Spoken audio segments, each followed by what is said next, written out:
Tanibo had a big secret.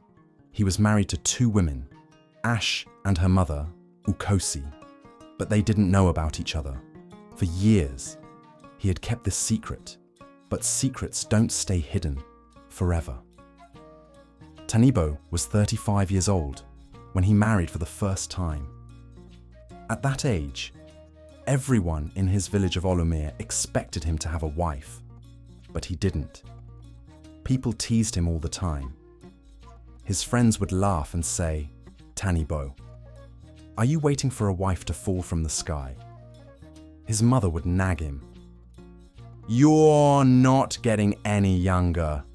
Find a wife before it's too late," she would say. Tanibo didn't like being teased, so he decided it was time to get married.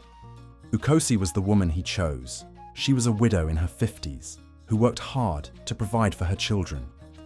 Ukosi sold vegetables in the village market, and Tanibo often went there to buy food. At first, he only bought yams and peppers from her, but soon he started talking to her about other things. They talked about the weather, the village, and her life. Tanibo liked how strong and cheerful she was, even though her life had been hard. One day, after helping her carry her goods home from the market, Tanibo told Ukosi, "You've worked hard all your life. Let me take care of you." Ukosi laughed. "You're too young for me, Tanibo," she said. "People will talk if we get married." But Tanibo didn't care about what people would say. He visited Ukosi often, bringing her small gifts and helping her with her work. After a few months, Ukosi agreed to marry him. They had a small wedding, and Ukosi stayed in her late husband's house in another village. Tanibo would visit her every weekend, bringing gifts and spending time with her. Ukosi never introduced him to her children because she didn't think it was necessary. For a year, things were good. But everything changed when Tanibo went to a wedding in a nearby village. At the wedding, he met Ash, a young woman in her 20s. Ash was full of energy and dreams. She wanted to open a boutique in the city one day. Tanibo was drawn to her beauty and confidence. He couldn't stop thinking about her. When he found out that Ash was moving to Olumir to stay with her sister, he felt excited and nervous at the same time. When Ash moved to the village, Tanibo found ways to see her often. They met at the market, at the church, and even by the river where people went to fetch water. Ash liked how kind and funny Tanibo was.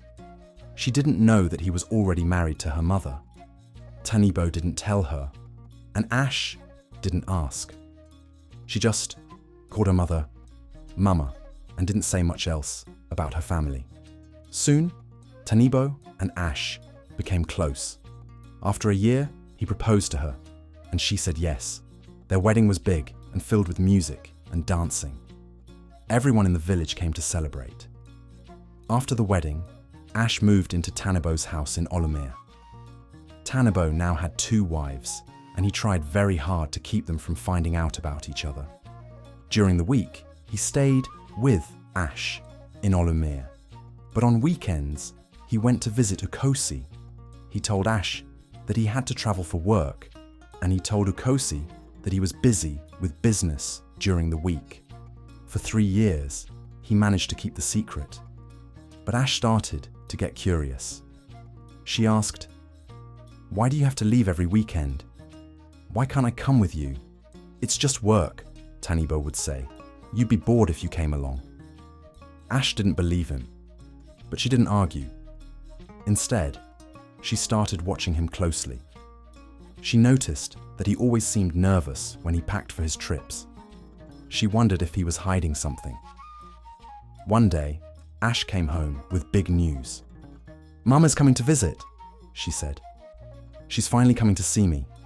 I can't wait for you to meet her." Tanibo froze.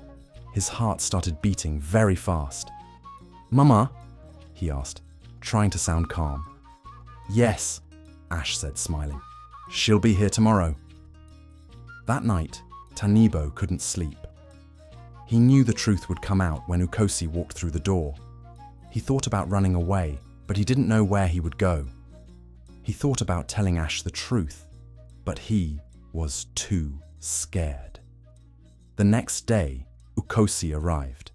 Ash ran to hug her mother as soon as she walked in. Tanibo stayed in the bedroom, pretending to be busy. But Ash called for him. "Come and meet Mama," she said. Tanibo slowly walked into the room.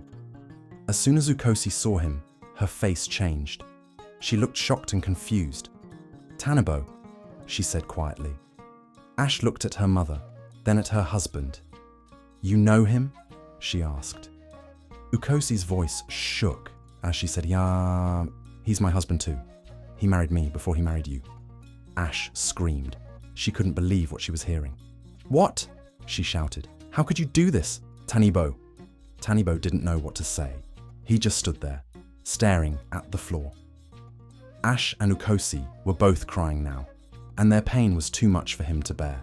That evening, the whole village found out what had happened. People gathered in small groups, whispering about Tanibo. They called him a liar and a cheat. Some even came to his house to shout at him. The next day, Ash and Ukosi packed their things and left together. They went to another village far away, vowing never to see Tanibo again. Ukosi was heartbroken, and Ash was filled with anger and sadness. Tanibo was left alone. His house was empty, and the villagers wanted nothing to do with him. He became the man everyone talked about, but no one wanted to be around.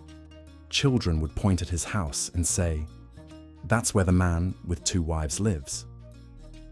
Years passed, but Tanibo never found peace. He spent his days thinking about the mistakes he had made and the people he had hurt. His story became a lesson for others. Parents would tell their children, "Don't be like Tanibo." Secrets always come out in the end. Nothing is hidden forever. Tanibo's life was a reminder that when you try to live 2 lives, both of them can fall apart. Thank you for listening to this timeless African tale. If it inspired or touched you, take a moment to like the video, share it with someone who would enjoy it, and subscribe to the channel. Together, we can keep these stories alive and share their wisdom with the world. Thank you once more.